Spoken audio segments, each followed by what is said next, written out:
Bonjour à tous, bienvenue dans cette nouvelle vidéo sur ma chaîne YouTube et on se retrouve aujourd'hui pour la review de l'épisode 12 de Koh Lanta, le feu sacré. Je tenais d'abord à vous remercier pour les excellents scores que fait la chaîne actuellement. Vraiment, c'est génial. Que ça soit sur les pouces bleus, que ça soit dans les commentaires, que ça soit dans le nombre de vues aussi. Vous êtes vraiment au rendez-vous de pas mal de choses que je produis en ce moment. Je vous remercie, c'était un plaisir également d'être en live avec vous. On était plus de 250 en live alors que j'avais pas fait de live depuis déjà quelques semaines. Donc je vous remercie, c'est un plaisir de faire des vidéos sur cette chaîne et j'aime bien ce que je fais et j'ai l'impression que ça vous plaît. Donc je suis très content de produire des vidéos cette année. Alors, on va parler aujourd'hui d'un épisode qui est hier soir, sur la chaîne de Space Babies TV, comme j'y suis très régulièrement, pour faire le live après l'épisode. Et il a posé la question qu'il pose de façon rituelle, quelle est la note que vous donnez à cet épisode? Et j'ai répondu, alors c'est mon côté enseignant qui ressort là-dedans, mais ma question est simple, d'ailleurs n'hésitez pas à partager votre note dans les commentaires. J'ai dit, qu'est-ce que cet épisode pouvait faire de mieux pour avoir plus que 10? Parce qu'en fait, pour moi, c'était un 10 sur 10, c'était un parfait. L'épisode était fabuleux, il était parfait. J'ai reproché beaucoup de problèmes au montage de la semaine dernière que cette semaine il n'y avait pas. Ça a été exceptionnel, on a l'impression que c'est pas le même monteur qui travaillait. Et puis, c'est terrible à dire comme ça, et je veux pas que ce soit mal pris ou mal compris ou autre, mais j'ai le sentiment que cet épisode, il a fait ressortir la passion pour le programme. C'est-à-dire que la production, on le sait très bien, ils font pour l'argent, voilà, ils font pour la thune, on le sait très bien, bon ça c'est autre chose, mais j'ai ressenti sur cet épisode une envie de bien faire. C'est assez ouf de se dire que cette production est capable de nous produire la réunification la plus affreuse et la plus abominable qu'on a eue quasiment, hein, quand même, va nous produire une finale absolument indigne et abominable avec les poteaux, et peut nous produire un épisode de cette qualité ce soir. C'est assez extraordinaire de réussir à faire autant de médiocrité dans certains cas de figure, et de faire des choses aussi exceptionnelles. C'est vraiment du sabotage parfois, hein, on peut se dire avec le recul. Je trouve que comment vous dire, cette saison, je sais déjà, en plus quand je vous lis vos commentaires, je vois il y en a certains qui sont pas toujours totalement convaincus par la saison, il y en a qui, voilà, ils ont des remarques, ils sont pas totalement persuadés, enfin bon, il y a des choses, c'est intéressant, mais je le vois, elle n'était pas totalement convaincue. Et là, j'ai vu que vraiment, mais la saison, il y a des bonnes personnalités. Le casting est bien fait, je vous l'avais dit au début de saison, mais ça s'est révélé au fur et à mesure. Et pourtant, hein, on a eu des contretemps. C'est-à-dire que Rudy, un des meilleures personnalités pour moi de la saison, part trop tôt, en tout cas de mon point de vue. Qu'on perd des Martin, on perd Grace, qui étaient des personnalités extrêmement importantes du programme jusqu'alors.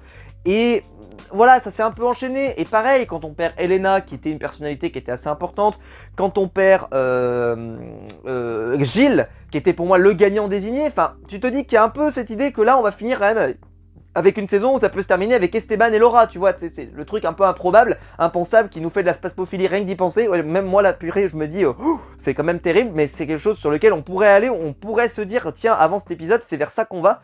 Ça fait peur, en tout cas, de mon côté, évidemment, ça me fait peur, mais bon. Et donc, voilà, je voulais faire ce préambule parce que c'est important, parce que moi la télévision c'est un créateur d'émotions, j'en avais parlé dans une vidéo Pékin Express, et là hier soir j'étais complètement à fond, je me suis régalé, je ne l'ai pas vu passer cet épisode. Les pubs elles étaient rapides, c'était génial, voilà, c'était génial, les épreuves étaient cool, mais on va en parler en détail maintenant. Alors, ce que je vous propose c'est qu'on va d'abord faire un peu temps par temps. Alors c'est une review qui risque d'être un peu longue, j'espère que je vais essayer d'être synthétique et d'aller à l'essentiel, parce qu'il s'est passé tellement de choses que je pourrais revenir sur des choses incroyables. Alors, déjà, bon, début d'épisode, on a vraiment le constat. C'est-à-dire, on se pose, on analyse le truc, le machin, c'est les garçons se rendent compte qu'ils sont dans la purée. Voilà, on va pas être grossier. Ils se rendent compte qu'ils ont perdu la main. Ils se rendent compte que là, leur alliance, elle en a pris un sacré coup. Ils sont très surpris, évidemment, de l'élimination de Gilles. On était également surpris, même si nous, on savait que ça y allait, mais j'ai été surpris, évidemment, que ça se produise. Là, j'ai noté juste parce que ça m'a fait rire, qu'il y a une interview d'Esteban au tout début. Et Esteban, est-ce que vous savez ce qu'il était en train de faire, le plan dans lequel il était en train de parler pour expliquer un petit peu voilà, qu'il était content de son aventure, qu'il était fier de son parcours, etc. etc. Et bien sachez-le, il était en train de couper du bois. Donc l'infatigable coupeur de bois répond présent, il est là, il est sur le terrain, il est là et il coupe du bois. Bon, C'est juste pour la blague, hein, parce que là, fatigable coupeur de bois, franchement, honnêtement, je me marre. Mais bon, factuellement, il est en train de couper du bois. Et Esteban, on va le voir énormément sur cet épisode. Je pense que plus que depuis toujours, il faut être très clair. Ce qui, on va pas se mentir, lui a mis une cible sur la gueule, un truc de fou, parce que je me suis dit, comment se fait-il qu'on le voit autant? T'as l'impression qu'ils ont mis tout ce qu'ils avaient, le mentalisme, tout, l'hypnose, machin, ils ont tout mis dans l'épisode. On l'a vu énormément, il nous a offert des fabuleuses séquences, hein, il faut reconnaître. Mais tu te dis, waouh, c'est un peu le baroud d'honneur, c'est-à-dire qu'on te voit beaucoup et puis après, au revoir. Bon bah, je sais pas si c'est une prémonition, mais en tout cas, ça sentait pas bon. Alors... Quentin, bon bah évidemment, est très déçu de ce qu'a réalisé. En fait, il est déçu. Bon, il est déçu de base, de toute façon, parce que voilà, il y a Gilles qui s'en va, leur alliance, elle va pas dans le bon sens, etc.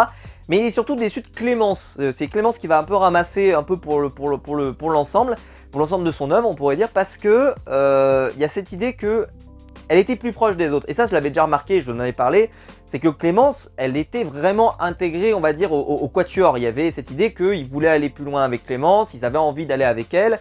Et en fait, Clémence, elle n'était pas du tout, pas en dehors de sainteté. On n'a pas vraiment vu d'élimination de Clémence se profiler, enfin, ça semblait plutôt aller dans le bon sens. Donc, ils ont été assez surpris. Bon. Et donc, Quentin, rejoint par Frédéric, vont parler avec Clémence. Si je dois vous résumer, cette scène, pour moi, je la comprends pas. Et je la comprends pas, mais c'est pas à cause du montage, c'est que je la comprends pas parce que je comprends pas pourquoi. C'est-à-dire, si jamais je pose la question, c'est le pourquoi. Pourquoi Clémence, alors qu'elle était comment dire, elle était instigatrice de cette nouvelle alliance, de cette alliance à 5, l'alliance des cheveux longs et tout. Et à la première opportunité qu'on lui offre de pourquoi pas retourner un peu à la maison, c'est-à-dire avec les deux autres garçons, et ben elle l'a saisie. Ce qui d'ailleurs, je vais vous le dire sincèrement, donne du grain à moudre évidemment à ce que j'ai déclaré, c'est-à-dire que l'alliance féminine qui s'était créée, bon il y avait Esteban mais l'alliance féminine, leur point commun ce n'était pas du tout d'avoir des atomes crochus entre elles, c'était simplement d'avoir un vagin commun, ce qui n'est pas une alliance, ce n'est pas un fondement philosophique d'une alliance. Enfin en tout cas personnellement, je trouve que c'est le niveau 0, voire même le niveau -5 d'une alliance. Là, c'était criant de vérité, c'est-à-dire que l'alliance, en fait, elle a tenu pour éliminer Gilles parce que, je vous l'ai expliqué la semaine dernière, il y avait un développement pertinent, il y avait une raison de l'éliminer, mais en réalité, elle n'avait aucun lien particulier. Les cheveux longs, voilà, c'est niveau d'argumentation, là, on est dans les catacombes de Paris, si vous voyez ce que je veux dire. Donc, ça n'a pas tenu, mais parce qu'en fait, peut-être que c'est une alliance vraiment de circonstances pour éliminer Gilles, mais Clémence ne se voyait pas particulièrement aller loin avec Laura, avec etc. etc. Mais c'est vrai que ça fait bizarre parce qu'on a vraiment eu un rouleau compresseur la semaine dernière, la solidarité, on se tape dans les mains, on est vraiment tous dedans, etc. Et là, Clémence, donc elle fait le fameux pacte du petit doigt, elle fait même un truc à rapport avec sa sœur qui est, voilà, un truc un peu émouvant, même si elle pleure pas, etc. Mais voilà. Et j'ai été un peu circonspect parce qu'on m'a raconté quelque chose la semaine dernière, moi je suis allé dedans, et là, pour ceux qui évidemment avaient marché, je pense que vous avez dû faire, mais qu'est-ce qui se passe?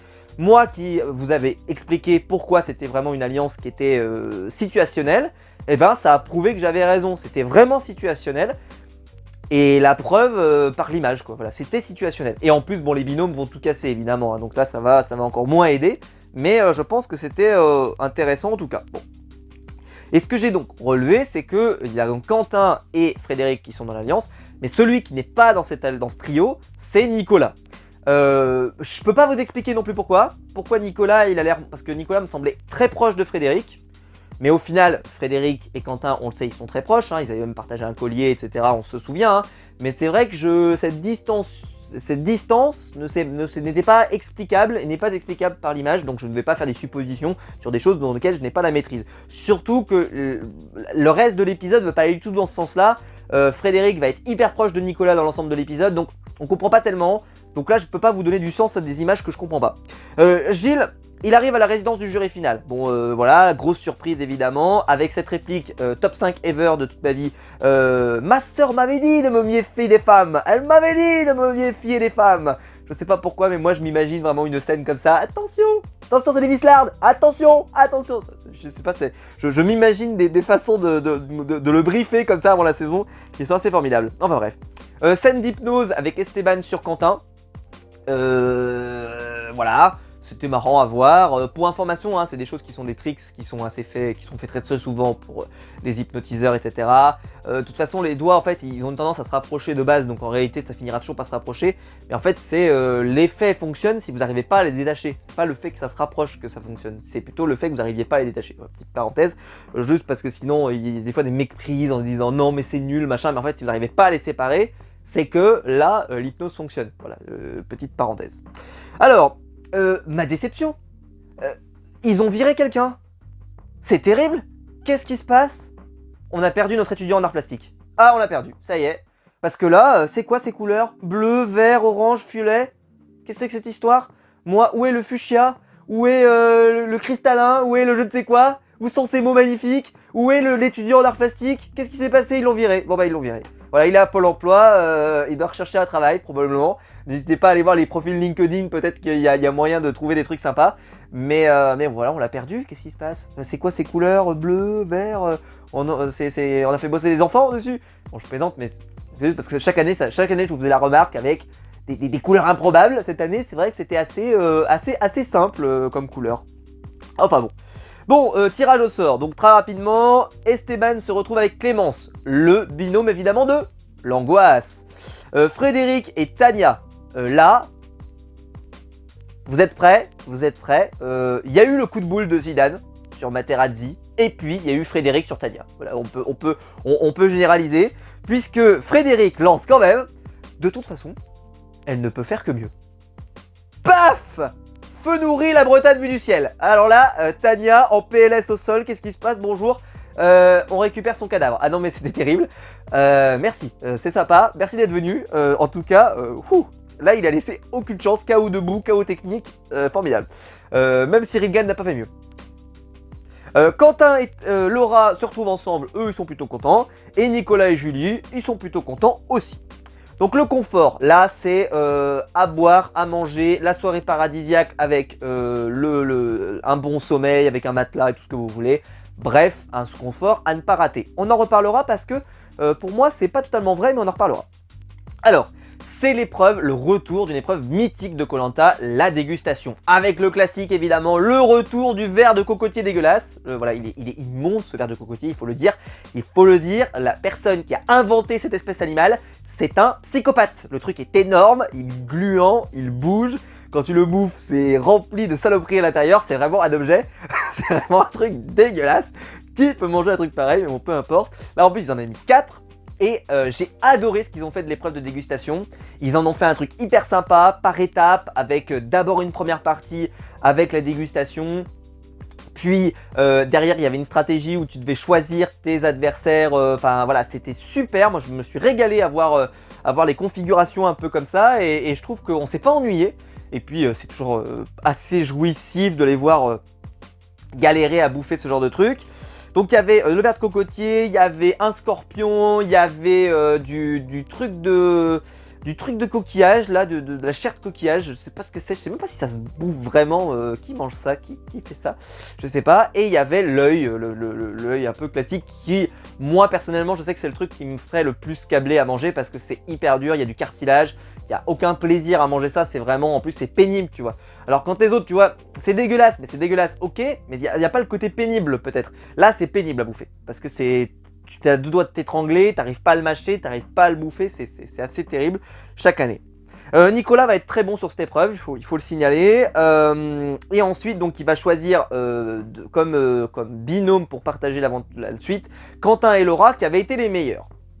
En fait, quelqu'un m'a proposé, m'a partagé ça sur mon Twitter, donc je le cite, c'est que il m'a dit, mais en fait, il n'a pas été malin, parce qu'en fait, Esteban était mauvais sur cette épreuve, et donc si tu choisissais Esteban dans l'autre équipe, si tu mettais Quentin et Laura, au final, Quentin et Laura ne pouvaient pas gagner. C'est-à-dire que Esteban et Clémence ruinaient, entre guillemets, le potentiel du quatuor. Et donc, ils auraient plutôt dû choisir, certainement peut-être Frédéric, parce que ils auraient eu une meilleure chance de gagner. Bon, ils l'ont joué sportivement, je trouve que c'était pas mal non plus, mais bon, voilà, en tout cas ça a ruiné un petit peu le suspense sur cette partie de l'épreuve, mais bon, peu importe. Donc, Tania par exemple sera éliminée sans avoir joué, sans avoir mangé quoi que ce soit, elle était un peu dégoûtée parce qu'en plus, vu les propos un peu assassins de notre ami Frédéric, en disant voilà, elle ne peut faire que mieux. C'est vrai que je pense qu'elle avait envie de prouver, et là globalement, elle a rien pu prouver, donc c'est vrai que c'était un peu terrible. Donc c'est Quentin et Laura qui vont finir par s'imposer. L'œil, je l'ai noté, c'était vraiment très très difficile, puisqu'ils vont affronter donc Nicolas et Julie, et Nicolas et Julie ne vont pas réussir à s'imposer. Enfin, c'est Nicolas qui va galérer sur l'œil, vraiment, mais je peux pas lui reprocher quoi. Vraiment, c'est très très très difficile. C'est pas qu'il a pas, comment dire, c'est pas qu'il a, il a refusé, il est en train à moitié de vomir ou je sais pas quoi. Non, c'est juste qu'il y a un moment, pour manger, il faut vraiment être une poule quoi. Enfin, mais voilà, il faut vraiment avaler sans vraiment mâcher. Enfin, c'est très compliqué. Et voilà, ça n'a pas suffi pour Nicolas parce que Nicolas avait été très bon jusque là, donc mais bon, c'est comme ça. Retour sur le camp. Et donc là, je fais juste ma petite parenthèse pour pas oublier, c'est que fin de l'épreuve de confort. Vous avez deux candidats qui partent au confort, c'est Quentin et Laura. Et là, on va pas se mentir, quand vous êtes dans une configuration comme ça, hyper floue, des binômes mixtes, c'est le bordel, c'est l'enfer, qu'est-ce qui se passe? Toutes les configurations sont un peu remises en cause, et tu te barres pendant 24 heures, toute la nuit, le lendemain et tout. C'est pas, ils sont pas partis juste bouffer et ils reviennent. Non, c'est tu pars toute la nuit et tu reviens que le lendemain à l'épreuve. C'est long. C'est très long, tu peux avoir le temps qu'il s'est passé 153 trucs sur le camp. Alors bien sûr tu as gagné, bien sûr tu as mangé, bien sûr tu t'es reposé, évidemment. Et là c'est facile à dire que de dire voilà je voulais pas le confort etc. Mais malgré tout, avoir le confort là c'est un risque majeur si t'es pas solide sur tes appuis. Au final Quentin avait suffisamment d'alliance au début de l'épisode pour pouvoir à peu près revenir et que ça soit pas le bazar. Mais tu pars, t'es pas solide sous tes appuis, là on peut te... Je pense que Nicolas par exemple il serait parti, c'était pas fou hein, parce qu'on voit Nicolas, son prénom a été prononcé très vite, il a été très vite mis dans la charrette. Les absents ont toujours tort, Quentin le dira plus loin dans l'épisode, donc voilà, compliqué. Bon maintenant je parle du tirage rapidement. Donc le binôme qui semble quand même un petit peu dans le mal, c'est Clémence et Esteban. Mais juste, voilà, je le dis parce qu'il faut quand même le dire aussi quand c'est vrai. Le fait que les binômes soient genrés, c'est-à-dire qu'il y ait une fille, un garçon, bah ça affecte la stratégie de vouloir éliminer les garçons, etc.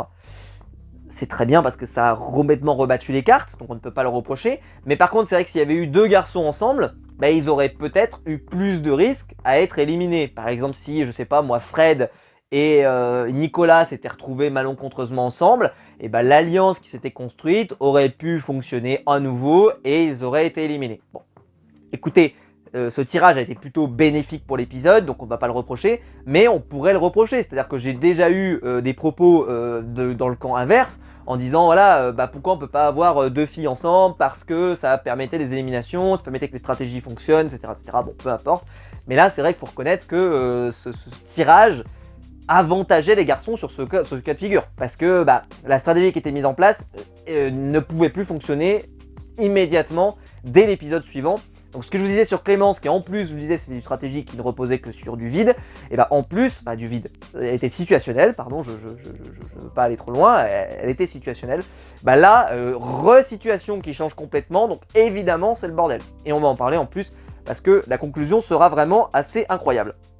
Alors, là, il faut qu'on parle de séquences et de séances, de morceaux lunaires absolument formidables qui ont fait la saison, il faut le dire. Donc déjà Frédéric, il est dégoûté de se retrouver avec Tania, mais il essaye de faire un peu de son mieux, de découvrir un peu Tania, de faire en sorte que ça fonctionne. Et Clémence, elle arrive. Et là, comment décrire Clémence? Elle était en dépression. Oui, c'est ça, voilà, elle était en dépression. Elle arrive, elle te dit, moi je suis avec Esteban. Et là, elle te fait une description d'Esteban. Alors écoutez bien, ça fait rêver. Donc Esteban, c'est ça. Le mot ça quoi, pas le clown hein, mais ça quoi. C'est le boulet, c'est le vide, c'est il y a rien. Voilà, ça c'est le palmarès de notre ami Esteban. Donc il a été rhabillé pour l'hiver. Hein. Et ensuite, il y a la réaction d'un autre temps, d'un autre monde, d'un autre univers d'Esteban. Quand Clémence hurle dans la forêt parce qu'elle est dégoûtée de l'avoir dans son binôme quoi.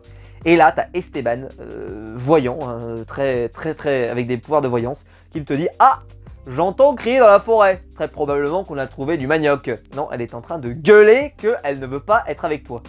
c'était génial. Le montage de l'épisode était fabuleux. Magnifique, voilà.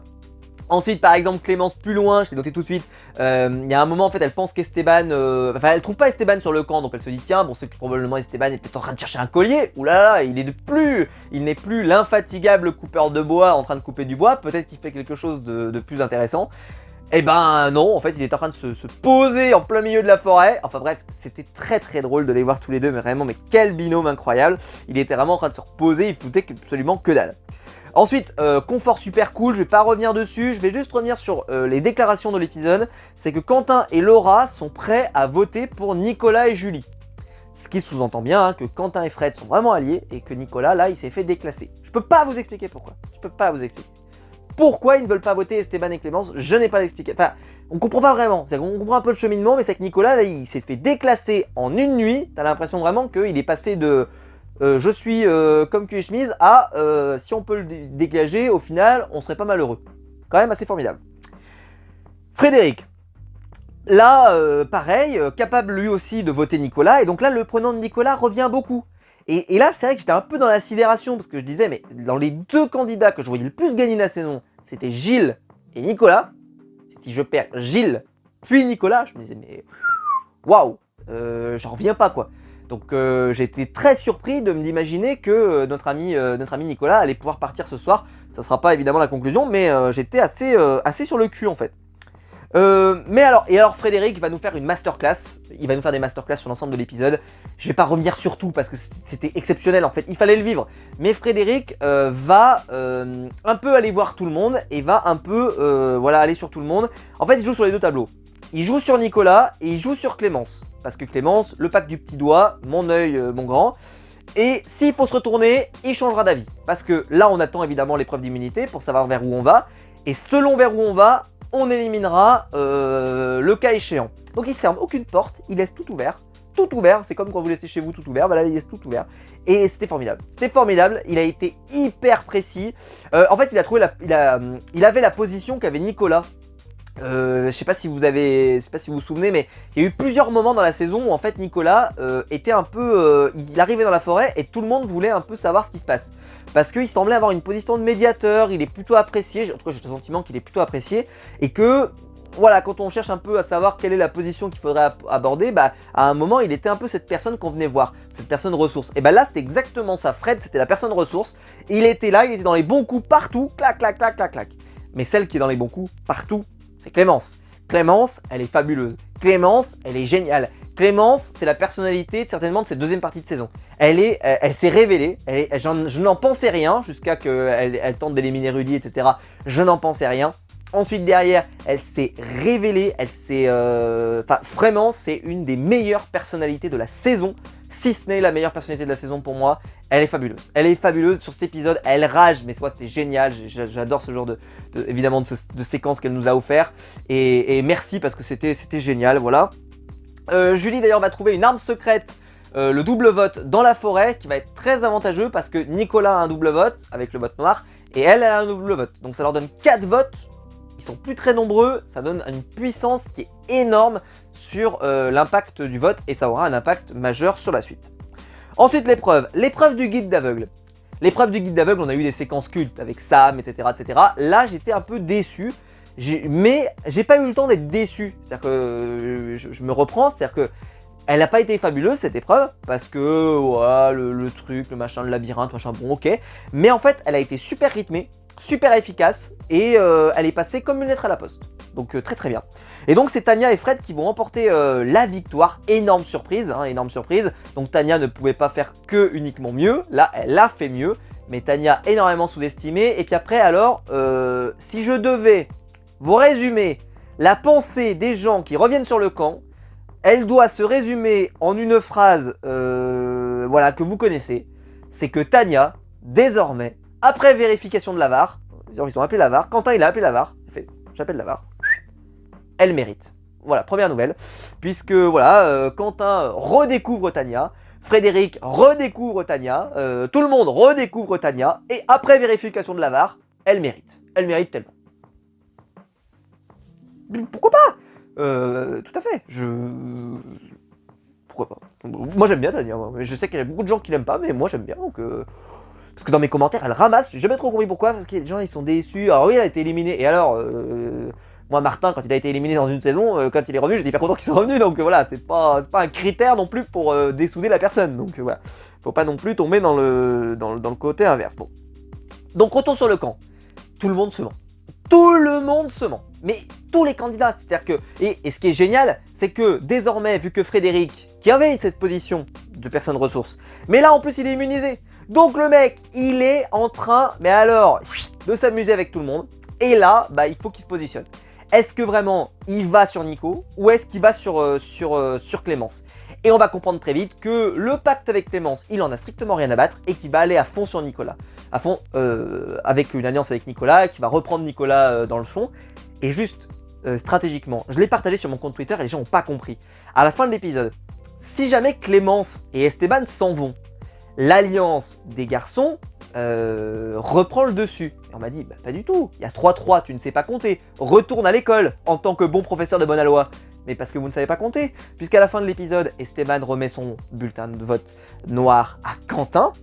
Il y a donc 4 votes pour les garçons et 3 votes pour les filles. Voilà, petite parenthèse, juste je reprends pour que ça soit entendu de ma part. Enfin, de l'alliance des filles, hein, vous m'avez compris. Bon, que dire hein, là j'ai noté... donc Laura par exemple va mentir énormément à Nicolas, car en fait elle va vraiment voter contre lui. Tout le monde se ment, c'était fabuleux. Je vais pas vous refaire l'affront de vous répéter toutes les alliances. Mais là par exemple, par rapport à un épisode dont je vous parlais sur le tir à l'arc, et j'avais regretté que le premier jour soit utilisé et gaspillé à juste s'entraîner au tir à l'arc. Bah là on a eu un épisode où, comment dire, concentré sur de la stratégie, c'est un épisode entier où les mecs peuvent discuter, peuvent machin, et ben moi j'ai trouvé ça plus intéressant, plutôt que de les voir tirer à l'arc. C'est mon avis, ça n'engage que moi. Moi personnellement, je préférais qu'ils tirent une matinée au tir à l'arc et que l'après-midi ils aillent tirer à l'arc. Ou en fin d'après-midi, enfin peu importe, mais qu'ils aillent vite tirer à l'arc, qu'on perde pas une journée vraiment pour s'entraîner à ça. Mais je sais qu'il y a aussi des trucs, il y a des repos, il y a des machins, donc voilà, il y a des choses aussi que je maîtrise pas forcément, mais voilà. Donc Fred évidemment est infiltré partout. Et Fred est infiltré partout et lui, il dit la vérité à Nicolas. C'est très important, il nous précise bien, Denis. Fred, lui, Nicolas est complètement perdu, il est complètement aux fraises. Nicolas, moi j'aime beaucoup, mais là il était aux fraises sur l'épisode, il était complètement à la rue. Quand on lui raconte un truc, il marche, mais en réalité Frédéric lui dit non, hop, hop, hop, hop, hop, hop, hop, hop, hop, hop, hop, marche arrière, hop, on met le clignotant, qu'est-ce qui se passe? Bonjour monsieur, on fait un constat à l'amiable, qu'est-ce qui s'est passé? Accident sur la route. Parce que là, ça n'allait pas du tout. Ça n'allait pas du tout pour notre ami Nicolas. Il s'est laissé berner par beaucoup trop de trucs. Il n'y a plus de riz. J'ai noté rapidement. Bon voilà, hein. Bouffez-le, tant mieux. Bon là, je pense pas qu'on va leur en donner. Faut quand même, là, on aura quand même donné pas mal. Mais je vous l'avais expliqué, on le redonne. Peut-être qu'on aura la valise, hein, qui sait. Vous savez, le coffre où il faut aller chercher des denrées, etc. Et tu peux échanger avec du courrier. On n'a pas eu le courrier pour le moment. Bon, j'ai pas vu que les candidats pleuraient la semaine prochaine, donc c'est plutôt... voilà. On verra, je sais pas combien il reste d'épisodes exactement, donc on verra bien par la suite. Bon. J'ai noté cette phrase qui est fabuleuse aussi de Frédéric, qui est infiltré partout. Et il est infiltré partout, et donc il s'amuse à manipuler, à orienter, voilà, il s'amuse vraiment avec les candidats. Et ce que j'ai beaucoup aimé dans cette configuration-là, c'est qu'il va sortir cette réplique de « J'espère que je ne serai pas considéré comme un stratège méchant, parce que là je suis plutôt en train de m'amuser, je suis en train de passer un bon moment. » Et le fait que la stratégie puisse être quelque chose de cool, et que Frédéric ait conscience de ça, que ça peut être quelque chose de cool, c'est quelque chose que je ressens beaucoup dans cette saison. Beaucoup de candidats ne se laissent pas faire. Clémence, elle ne se laisse pas faire. Nicolas, il se laisse pas faire. Frédéric, il se laisse pas faire. Rudy, s'était pas laissé faire, etc., etc. Parfois avec succès, parfois avec raté, ça arrive. Mais au moins, ils ne se laissent pas faire. Ils tentent des choses, ils essayent des choses. Ils sont récompensés, des fois ils sont pas récompensés, ça arrive, bon, peu importe. Mais en tout cas, ils essayent véritablement de faire quelque chose sur cette saison. Et il n'y a pas, tu vois, ces candidats qui sont en train de, oh là là, ils sont à attendre sur l'île, sur le camp, ou alors ils font des discussions qui n'ont pas de sens, ou ils tentent des choses. Non, vraiment, ils sont très très vite à l'offensive. On l'a vu avec Clémence, notamment sur cet épisode, elle est très très vite à l'offensive. Frédéric également, on le voit, hein, Frédéric et Quentin, ils comprennent très vite qu'ils sont dans la merde au début de l'épisode. Hop, on se retourne, vite vite, on va chercher des solutions, on va voir Clémence, on va voir machin, clac clac. Ils ne restent pas sans rien faire, et c'est fabuleux sur une saison comme ça. Et ça, c'est très Survivor. Hein. C'est très Survivor. Dans Survivor, c'est pareil. À la fin d'un épisode, il s'est passé quelque chose. Boum, épisode suivant, on remet les cartes au sol. Clac, clac, clac, clac. Et on se reparle. Et on se reparle et on repart sur d'autres choses. Parfois, tu as une stratégie qui a marché l'épisode d'avant. Elle ne remarche plus du tout à l'épisode d'après parce que tout le monde, les stratégies ont changé. Plus personne n'est allié avec personne. Ça change, clac, clac, clac. Et bah, ça, c'est un peu le cas. Ça va très vite dans cette saison et c'est fabuleux. C'est génial à regarder. Nicolas va se réveiller. Esteban va se réveiller parce qu'il a été piqué, voilà, il a un petit peu mal. On va nous faire tout un vocable sur Nicolas qui se donne à la pêche. Alors lui, c'est pas l'infatigable coupeur de bois, c'est l'infatigable pêcheur. Et je vais pas dire que ça m'a commencé à me mettre un peu, mais je me suis dit, tiens, pourquoi il nous parle beaucoup de Nicolas? On était beaucoup sur Esteban, donc moi, il y avait un peu cette idée que Esteban et Clémence, là, ça allait dans le mauvais sens. Surtout que Nicolas nous sentit bien que là, ils ont bien compris qu'ils étaient dans la merde avec Frédéric, avec les informations de Frédéric. Donc voilà, bon, pourquoi pas. Et j'ai noté donc Nicolas, voilà, il était content par exemple de manger du poisson, mais il veut quand même virer Nicolas. Et ce que j'ai noté donc au conseil, Quentin sacrifie Nicolas lors des votes. Et c'est vrai que c'est assez rude parce que c'était l'alliance là, elle est quand même assez affaiblie avec cet épisode. Mais bon, on verra bien ce que ça donne sur la durée. Mais donc le résultat final est tout de même de 6 votes contre Esteban, mais forcément avec les 4 votes qu'avaient Nicolas et Laura, et bien évidemment ça pesait énormément dans la balance. Et ça a été un avantage. Le double vote jusqu'à maintenant, c'était vraiment de la nulle, c'est vraiment nul, c'était pourri. Et bien là, contre-exemple, contre Kums. Et 4 votes contre Nicolas qui donc ne part pas et j'étais très heureux parce que franchement, je vais pas dire que j'y ai cru au départ de Nicolas, je sais qu'il y en a qui n'ont pas cru du tout et qui ont trouvé que ça manquait de suspense, mais je sais pas pourquoi, à force qu'on nous dise que voilà, Nicolas, tiens, on nous parle de sa pêche, on nous parle de machin, et tu commences à dire, oulala, mais on le voit beaucoup, on voyait beaucoup Esteban, c'est pas bon signe, mais alors on commence à avoir beaucoup Nicolas, c'est pas bon signe non plus. Je dis que l'épisode il était quand même bien monté, il était quand même bien foutu de ce côté-là. Évidemment Clémence est dégoûtée. Très très dur pour Clémence, elle est super triste. Grosse surprise que Esteban donne son vote noir à Quentin. Et de toute façon, moi, Esteban, il avait aucun allié. Donc en vrai, tout m'aurait surpris. Mais là, moi, il y en avait beaucoup qui attendaient Tania, peut-être. Mais en tout cas, c'est vrai que je l'attendais pas à le voir remettre à l'alliance des 3 garçons Enfin, je trouve ça un peu étonnant, mais bon, pourquoi pas. Et ce que j'ai adoré, c'est vraiment cette façon qu'a eu Frédéric d'expliquer la façon dont il a voté. Et là, si vous n'avez pas reconnu Claude, c'était du Claude dans le texte. Ou quand il arrive et qu'il dit, quand il avait manipulé Régis, pour ceux qui se souviennent, où il te dit « J'ai manipulé Régis parce que toi aussi tu nous avais manipulé alors que tu n'en avais pas vraiment le besoin, etc. etc. » Vous vous souvenez certainement de ce discours légendaire. Et bah là, c'était un peu le cas. C'était Fred, il arrive, il te dit « Clémence, en fait, alors que pour nous, il n'y avait aucun problème, tu avançais avec nous, tu as voulu tisser des pactes, etc. etc. mais tu nous l'as fait à l'envers. Et ben moi, je te l'ai fait à l'envers également alors que tu n'en avais pas le besoin. Tu n'avais pas le besoin de nous la mettre à l'envers. Et au final, tu l'as fait. Ben moi non plus, j'avais pas vraiment le besoin de te sortir. Et ben je l'ai quand même fait. C'était un peu ce discours-là. Je vous le résume parce que évidemment c'était moins masterclass que Claude, parce que Claude, tu vois, il y avait ce côté, c'était tacle magique et magnifique, mais c'était un peu dans cette ambiance-là. Et Clémence donc s'en va. Et vraiment, c'était la grosse déception pour ma part parce que j'adorais Clémence, donc voilà. Et j'ai noté donc le meilleur coup pour les garçons parce que voilà, ils récupèrent le vote noir pour les 3 garçons si jamais ils se remettent en alliance après les nouvelles configurations. Ils seront bien 4 et donc ils auront 4 votes, ce qui peut leur permettre d'éliminer la personne de leur choix lors du prochain épisode. On verra bien ce que ça... On verra parce qu'évidemment il y a des questions de collier. On n'a eu aucun collier de jouer sur cette saison, à part celui de Quentin, mais qui n'avait pas d'incidence. Juste il l'a joué parce qu'il allait se périmer. Et on n'a pas eu de collier joué avec un impact sur le jeu. Je me demande si c'est pas la première saison depuis chercher. Alors il y a le talisman aussi, hein, parce que le talisman, il a eu un impact, notamment avec Rudy, etc. Donc déjà il y a le talisman, ça a déjà beaucoup d'impact. Donc on va pas non plus demander tout. Voilà, et ensuite, donc Clémence et Esteban s'en vont et quittent l'aventure. Voilà, on le regrette, etc. L'épisode se conclut là-dessus. C'est terrible, on est un peu sous le choc. Moi, en tout cas, moi j'étais un peu sous le choc, pas pour Esteban évidemment, mais plutôt pour Clémence. Et voilà, et l'épisode se termine et c'était terrible. Et puis, voilà. Comment ça, j'ai oublié quelque chose? Je crois pas. Attendez, je revois. L'hypnose, l'épreuve, l'immunité, machin. Non, je suis pas sûr. Vous êtes sûr, j'ai oublié. Ah oui, pardon. Excusez-moi. Qu'est-ce qui se passe? Le retour du panneau. Le retour du panneau. Alors, il est devenu plus intelligent. Parce qu'il propose plus de choix maintenant, tu prends le panneau, il ne dit plus vous devez choisir, hein, le panneau débile est devenu intelligent. Par contre il est devenu c'est devenu un dictateur, c'est-à-dire qu'en gros maintenant il n'y a plus de choix, c'est vraiment tu vas par là. Hein, il ne laisse plus de choix, voilà, il a sombré du côté obscur de la force, il a certainement il est devenu fasciste, tu vois, notre bon panneau. Le stagiaire, je pense qu'il il a des petites tendances là extrêmes en ce moment. Mais formidable, voilà, c'était très, franchement, j'ai exulté chez moi là, j'étais en train de regarder l'épisode, j'ai exulté, j'ai fait oh le panneau, mais qu'est-ce qu'il fait là et tout. On verra ce que c'est, il y a peut-être une épreuve qui va se déguiser, j'espère évidemment que Clémence va se sauver et pas Esteban. Purée, ça serait quand même un drame, ce serait un drame qu'on récupère Esteban et qu'on perde Clémence.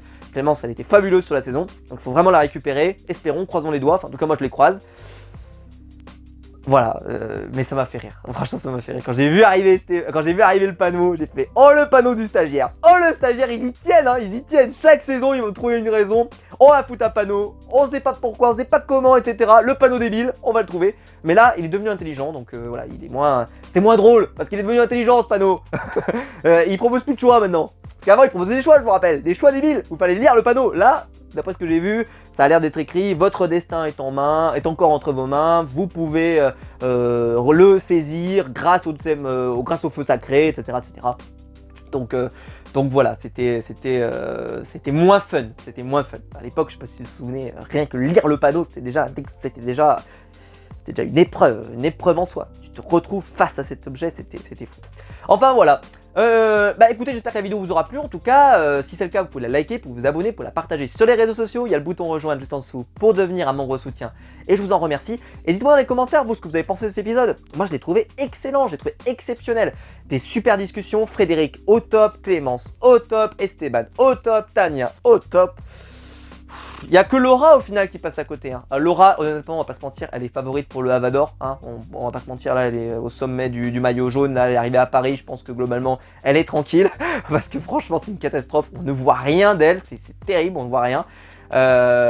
Julie, on en voit un peu plus. Mais franchement, entre Julie et Laura, il y a match. Mais je dirais que Julie, on la voit quand même un peu plus en ce moment.